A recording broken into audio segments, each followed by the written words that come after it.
Saludos, mi nombre es Julián Urrego y en el día de hoy, en este video, hablaremos sobre la comunicación no verbal y cómo este proceso en el que existe un envío y recepción de mensajes sin palabras, mediante indicios, gestos y signos, hay una estructura sintáctica. Siendo así, podemos analizar las secuencias constituyentes jerárquicas de una oración.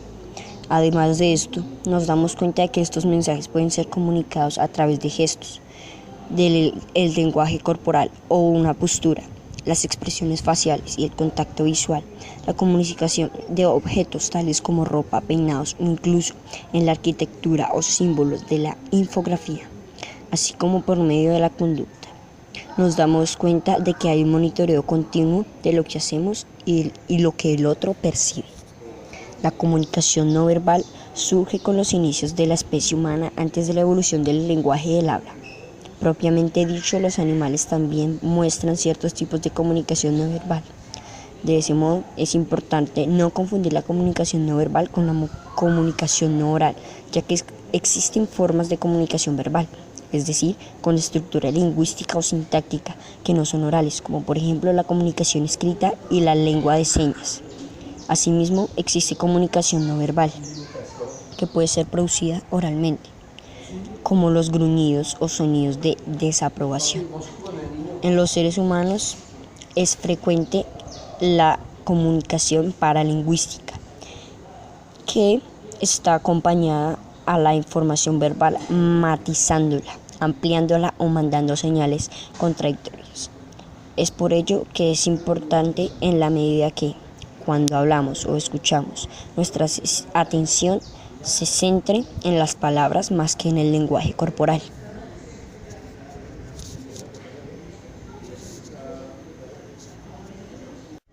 Este es un tema muy amplio. Debido a esto, se han dado investigaciones científicas para dar con hallazgos en esta comunicación no verbal. De ese modo, gracias a este tipo de investigaciones, podemos dividir esta comunicación no verbal en varios tipos, los cuales son: número 1, lenguaje gestual y corporal. En este es común que en su desempeño diario los seres humanos hagan gestos y señales no verbales interpretables por otras personas, como muecas, movimientos de brazos, manos y dedos, entre otros.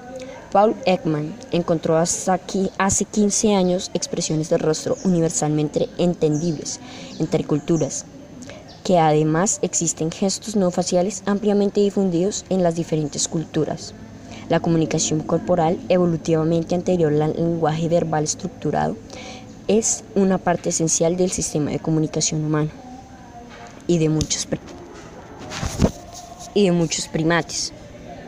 En los humanos modernos, el lenguaje no verbal tiene sentido paralingüístico y resulta importante en muchos intercambios comunicativos humanos que contemplan adecuadamente el discurso verbal.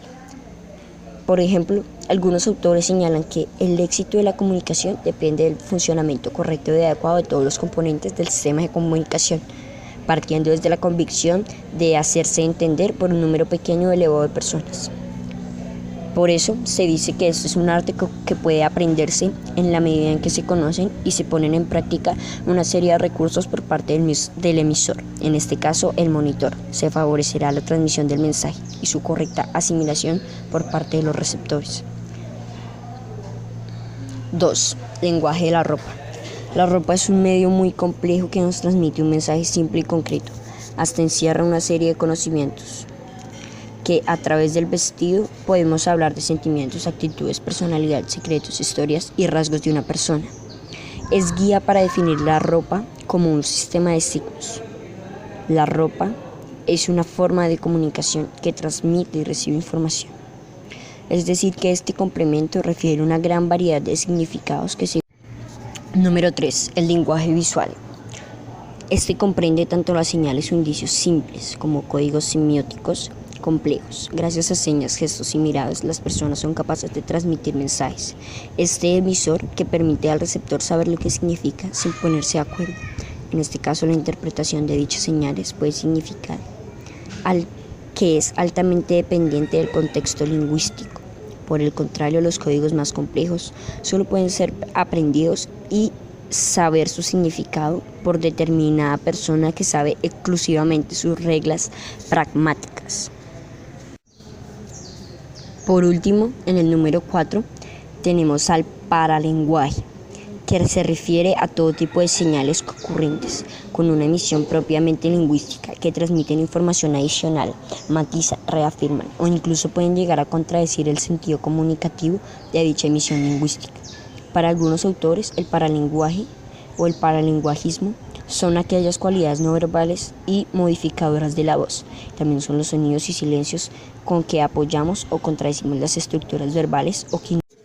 También es importante, fuera del tema de los tipos de comunicación no verbal, entender el lenguaje gestual y su dimensión cultural como elementos de códigos no lingüísticos, no instintivos, sino aprendidos dentro de una cultura.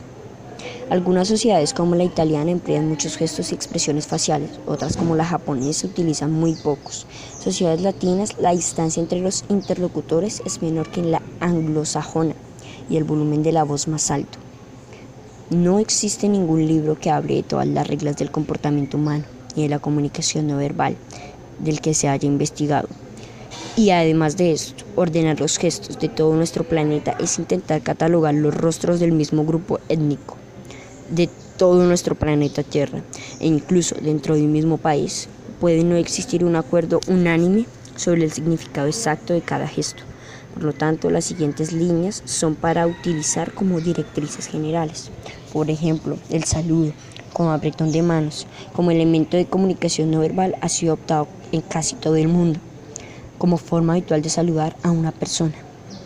En Europa, por ejemplo, el saludo tradicional es un apretón de manos, seguido en ciertos casos por un abrazo o incluso un beso en dos o una mejilla entre amigos, mientras en países como Alemania, Austria, Dinamarca o Grecia, la gente se aprieta la mano con bastante firmeza. En otros países como España, Francia o Italia, el apretón es más ligero y más cálido. En los territorios latinos, los abrazos, las palmadas en la espalda y los besos en las mejillas son muy frecuentes, sobre todo entre familiares y amigos, pero no son muy propios de países como Alemania, Austria y Dinamarca, que ya se había dicho anteriormente, donde es muy fría la comunicación.